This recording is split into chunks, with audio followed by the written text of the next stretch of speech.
Hello everyone, কি অবস্থা সবার? আশা করি সবাই ভালো আছেন। আমি মোহাম্মদ ইয়াসিন হোসাইন, একজন লেভেল 2 সেলার ফাইবারে প্রায় 3 বছর যাবৎ কাজ করে আসছি। তবে আমি প্রতিনিয়ত কিছু না কিছু ডিজাইন প্র্যাকটিস করি। সেই হিসাবে আমি গত 2-3 দিন যাবৎ লোগো ডিজাইন প্র্যাকটিস করে আসছি, কারণ আমি লোগো ডিজাইনের স্কিলটা আমার তেমন ভালো না। আমি চেষ্টা করে আসছি যাতে আমার এই লোগো ডিজাইনের স্কিলটাকে আমি বাড়াতে পারি। তো আমি আজকে গত 2 দিন যাবৎ আমি যে লোগোগুলো করছি তা অনেকটা কপি এর মতো। তো আজকে একটা নিজে থেকে লোগো কপি করব, আর সেটাই আপনাদেরকে ভিডিও করে দেখাবো। আজকে যে লোগোটা কপি করব, আর আজকে যে লোগোটা আমি নিজে থেকে বানানোর চেষ্টা করব, আর সেটা হচ্ছে রিয়েল এস্টেট টাইপের। তো চলেন আমরা দেখি কিভাবে লোগোটা করা যায়। আমি প্রথমে এখান থেকে এখান থেকে রেক্ট্যাঙ্গেল টুলসটা নিব। এখান থেকে রেক্ট্যাঙ্গেল টুলসটা নিয়ে এভাবে একদম স্কোয়ার টাইপের একটা শেপ নিব। এখান থেকে আমরা স্টকটা অফ করে দিব এবং ফিল কালার দিব, এই যে। তারপরে আরেকটু চড়া করে নিই। তারপরে আমি এখান থেকে মাঝ বরাবর এখানে একটা পয়েন্ট আঁকবো, সেটা হচ্ছে পেন টুল দিয়ে। এই যে পেন টুল দিয়ে এখান থেকে এই মাঝ বরাবর আমি একটা, এই যে দেখেন এখানে দেখেন কিন্তু প্লাস চিহ্ন একটা চলে আসছে। মাঝ বরাবর একটা অ্যাঙ্কর পয়েন্ট দিব। অ্যাঙ্কর পয়েন্ট দেওয়ার পরে আমি এখানে এটাকে সামান্য একটু উঠাই দিব। দেখেন সামান্য একটু উঠে দেওয়ার পরে আমাদের এটা এখন অনেকটা লম্বা হয়ে গেছে। আমরা এই ডিরেক্ট সিলেকশন টুল ধরে আমরা এটাকে এই দুইটা কর্নারকে সিলেক্ট করব। সিলেক্ট করে আমরা আর একটু ছোট করে নিব। ছোট করার পরে আমরা এগুলাকে রাউন্ড করে নিব, এভাবে রাউন্ড করে নিব। দেখেন একটা সুন্দর শেপ হয়ে গেছে, একটা মানে গড়ের মতো হয়ে গেছে রাউন্ড করে নেওয়ার পরে। এখন আমি এখানে একটা মানে তীর চিহ্নের মতো একটা চিহ্ন দেওয়ার চিন্তা ভাবনা করছি, যাতে তীর চিহ্নটা একটু উপরের দিকে হবে। তো আজকে আমি সেটাই বানাবো। এখন এখান থেকে আমি একটা শেপ নিলাম।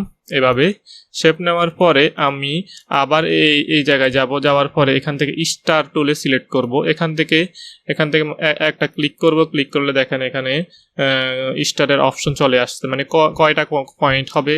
তো আমি 3টা পয়েন্টের একটা স্টার নিলাম। এবার এটাকে আমরা ঘুরাই নিলাম, রোটেট করে নিলাম। এখন আরেকটু বড় করে নিলাম। দুইটাকে আমরা সেন্টার করে নিই। এটা মনে হয় বেশি হয়ে গেছে। এভাবে একটু এটা যাতে আমরা তীর চিহ্নের মতো একটা চিহ্ন ক্রিয়েট করতে পারি, শেপ তৈরি করতে পারি, আমরা সেটাই দেখবো আজকে। একটু এখন আমরা এই দুইটাকে ধরে এখান থেকে আমরা এটা যদি আপনাদের কম্পিউটার না থাকে বা আপনাদের ইলাস্ট্রেটরও যদি না থাকে, তাহলে আপনারা উইন্ডো থেকে আপনারা যাবেন হচ্ছে পাথ ফাইন্ডার, এটা মনে হয় পাথ ফাইন্ডারে। তো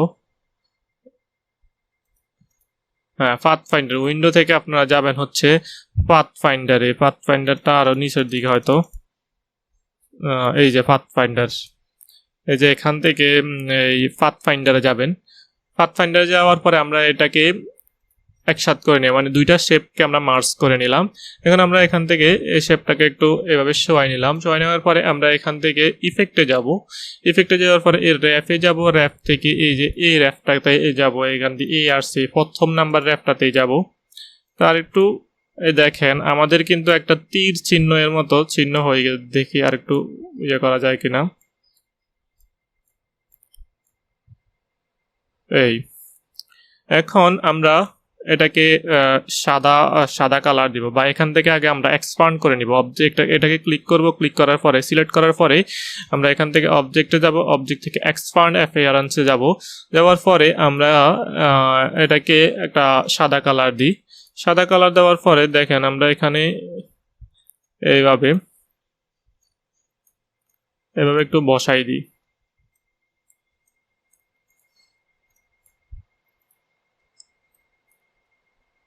মোটামুটি একটু চওড়া করে নিই।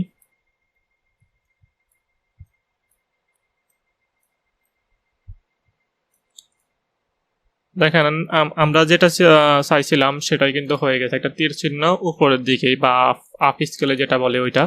তারপরে আমরা এখান থেকে এই ইলিপস টুল নিব, ইলিপস টুল নেওয়ার পরে এখান থেকে একটা সার্কেল আঁকবো, এটা হচ্ছে সার্কেল। তারপরে এটা কালার দিয়ে দিব, সেম কালারটা দেওয়ার পরে আমরা এটাকে এই মাঝ বরাবর আনবো। এটাকে আর একটু ছোট করে দিলেও দেওয়া যায়। দেখেন এটা মাঝ বরাবর হয়েছে কিনা। তারপরে আমরা যদি এটা মাঝখানে না থাকে তাহলে এইভাবে দিব। দেওয়ার পরে এটাকে আমরা হয়তো আর একটু চওড়া করে দিলে ভালো হয় ব্যাপারটা। এই যে তারপরে আমরা এখানে ওই যে একটা জানালা টাইপের দেয় যেটাকে বলে, এই যে বা দরজা টাইপের, এরকম 4টা রেক্ট্যাঙ্গেল দিব। এইরকম ছোট ছোট 4টা রেক্ট্যাঙ্গেল দিব, যাতে এটা আসলে আমাদের বাড়ির মতো দেখা যায়। এই যে 1টা 2টা, এবারে 2টাকে সিলেক্ট করে অল্টা চেপে এই যে 4টা হয়ে গেছে। এখন এটাকে আমরা সেন্টার করে নিই। সেন্টার করব এই সেন্টার, মানে এই ইলিপসটার সেন্টার করব আমরা। আমাদের কিন্তু অনেকটা কিন্তু হয়ে গেছে, এগুলাকে আমরা আর একটু সরাই নিই যাতে সুন্দর দেখা যায় আরো। আনগ্রুপ করব, আনগ্রুপ করে আবার সেন্টার করে নিব। দেখেন আমাদের কিন্তু একটা মোটামুটি মানে শেপ হয়ে গেছে। এখন আমরা এখানে একটা ওই যে তালার সিস্টেমটা, যেটা ওই সিস্টেমটা করব, মানে তালার উপরে যেটা থাকে আর কি চিকন যে রডের মতো, ওইটা দেওয়ার চেষ্টা করব। তো আমরা এখান থেকে প্রথমে আমরা এখান থেকে একটা এই রেক্ট্যাঙ্গেল নিলাম, শেপ নিলাম এভাবে। শেপ নামার পরে শেপটাকে আর একটু নিচে নামাই দিলাম এভাবে। এভাবে নামাই দেওয়ার পরে আমরা এই দুইটাকে সিলেক্ট করব। সিলেক্ট থাকা অবস্থায় আমরা একটু রাউন্ড করে নেব। দেখেন সুন্দর একটা রাউন্ড হয়ে গেছে। তাকে আমরা আর একটু উপরেও উঠাই নিতে পারি। রাউন্ড দেওয়ার পরে আর একটু এদিকেও নেওয়া যায়, এখানেই থাক। তারপরে আমরা এখান থেকে মাউসের রাইট বাটন ক্লিক করব। ক্লিক করার পরে যে ট্রান্সফর্মে যাব, ট্রান্সফর্ম থেকে রিফ্লেক্টে যাব, রিফ্লেক্ট থেকে কপি করব এখানে।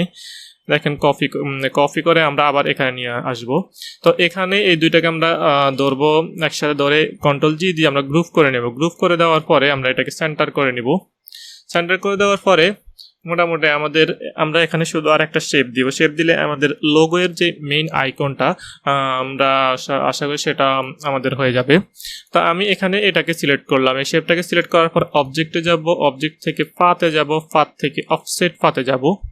অফসেট পাত থেকে যাওয়ার পরে আমি এটাকে একটু বড় করে নিলাম, 80 পিক্সেল দিলাম। তারপরে এটাকে এভাবেই থাক। তারপরে আমি আবার নিচের এই শেপটাকে ধরলাম, ধরে আবার অবজেক্টে যাব, অবজেক্ট থেকে ফাতে যাব, ফাত থেকে অফসেট ফাতে যাব। অফসেট ফাত থেকে আমি এটা 0 করে এটাকে আর একটু বাড়াই নিব।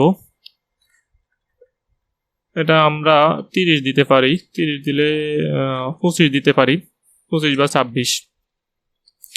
ওকে দিব। এবার ওকে দেওয়ার পরে আমরা এটাকে সাদা কালার দিয়ে চেষ্টা করে দেখি কি রকম হয়। আমরা এটাকে সাদা কালার দিলাম। সাদা কালার দেওয়ার পরে আমরা এই দুইটা শেপ আর এই দুইটা শেপকে ধরবো, ধরে একসাথে ধরে এই যে এখানে শেপ বিল্ডার আছে, শেপ বিল্ডার দিয়ে আমরা এই বাড়তি অংশটুকুকে আমরা কেটে দিব। দুইটা অংশ দিয়ে কাটা গেল। এটাকে এবং এটাকে ধরবো, ধরে শেপ বিল্ডার থেকে, সরি এটা হচ্ছে গ্রুপ আকারে আছে, এখন আমাদেরকে আনগ্রুপ করতে হবে হয়তো, অথবা এই তিনোটাকে সিলেক্ট করব। সিলেক্ট করা অবস্থায় আগে আমরা এই মাঝখানের এই ইয়াটাকে রিমুভ করব। এই যে মাঝখানেরটা রিমুভ হয়ে গেছে। তারপর আমরা এই দুইটাকে ধরবো একসাথে। ধরার পরেই আমরা এখান থেকে শেপ বিল্ডার থেকে এই দেখেন একদম আমাদের তালার যে উপরের অংশটা, মানে হাতলটা তালার বলতে গেলে, ওইটা আমাদের হয়ে গেছে। এখন আমরা এই তীর চিহ্নটা আর এই চিহ্নটা ধরবো, এই শেপটা ধরবো। ধরার পরে আমরা আবার শেপ বিল্ডার দিয়ে এখানে কিন্তু কেটে দিব। তো মোটামুটি দেখেন আমাদের কিন্তু একটা এই তালার মতো হয়ে গেছে। তো আমরা এটার নাম দিব হচ্ছে, যেহেতু এটা তালা টাইপেরই কিছু একটা করা হয়েছে, তো আমি এটার নাম দিব হচ্ছে লক হোম বা লক হাউস। তো আমি এটার নাম দিতেছি লক হাউস। লক হাউস আমরা এটা সুন্দর একটা ফন্ট ইউজ করব। এটাতেও আমরা রোবোটো ফন্টটা ইউজ করি, রোবোটো ফন্টের ব্ল্যাক ভার্সনটা ইউজ করে তারপরে এটাকে আমরা ক্যাপিটাল লেটারে করে দিই সব। আর একটু ছোট করে নিই এই লোগোটাকে, দেখেন এটা বেশি বড় হয়ে গেছে। তারপরে আমরা এটা নিচে একটা শেপ নিব, শেপ নিয়ে ওইটার নিচে আমরা কিন্তু এই যে ট্যাগ লাইনটা ইউজ করব। তো আমি চ্যাট জিপি থেকে কয়েকটা ট্যাগ লাইন সোর্স করছি, যেমন এরকম একটা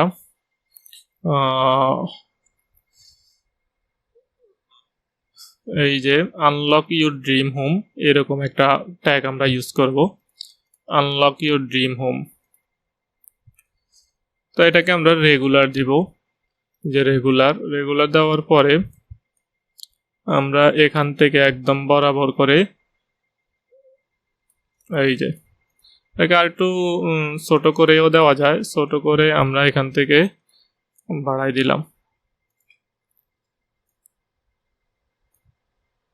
এই মোটামুটি আমাদের এখন একটা সুন্দর লোগো হয়ে গেছে। তারপরে এটাকে আর একটু নিচে আনা লাগবে না, উপরেই লাগবে হয়তো। দেখেন আমাদের একটা সুন্দর লোগো হয়ে গেছে। এটাকে আমরা কিন্তু উপরে নিচা করতে পারি, এখন এখন ধরেন এই যে এইভাবেও করতে পারি। এই লোগোটাকে উপরে দিলাম,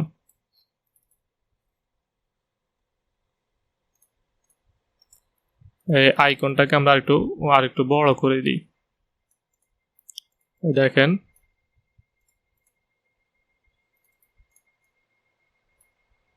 এটাকে আমরা সবগুলা ফন্টকে ধরে আমরা এখান থেকে এক্সপান্ড করে দিই, তাহলে আমরা সুন্দর মতো সেন্টারে অ্যালাইনমেন্ট করতে পারবো। দেখেন আমাদের কিন্তু এখন সুন্দর একটা লোগো হয়ে গেছে, lock house unlock your dream home. তো আমরা যদি এরকম প্রতিনিয়ত প্র্যাকটিস করি তাহলে আমাদের নিজেদের মধ্যে একটা স্কিল তৈরি হয়ে যাবে, আমরা আসলে নিজেদের মধ্যে থেকেই প্র্যাকটিস করতে পারবো। কিন্তু মার্কেট প্লেসে কিন্তু লোগো এর ব্যাপক চাহিদা আছে, কারণ আপনি দেখেন একটা কোম্পানি যখন খুলে কেউ, তখন তার কিন্তু প্রথম অবস্থায় কিন্তু তার একটা লোগো লাগে। তো এই জন্যই মার্কেটের লোগোর চাহিদা সবসময় আছে, সবসময় থাকবে। তো এই ভিডিওটি যদি আপনাদের ভালো লেগে থাকে অবশ্যই আমার ইউটিউব চ্যানেল আছে, ওখানে সাবস্ক্রাইব করবেন, ফেসবুক পেজে ফলো দিবেন। তো আজ এই পর্যন্তই, ধন্যবাদ, আল্লাহ হাফিজ।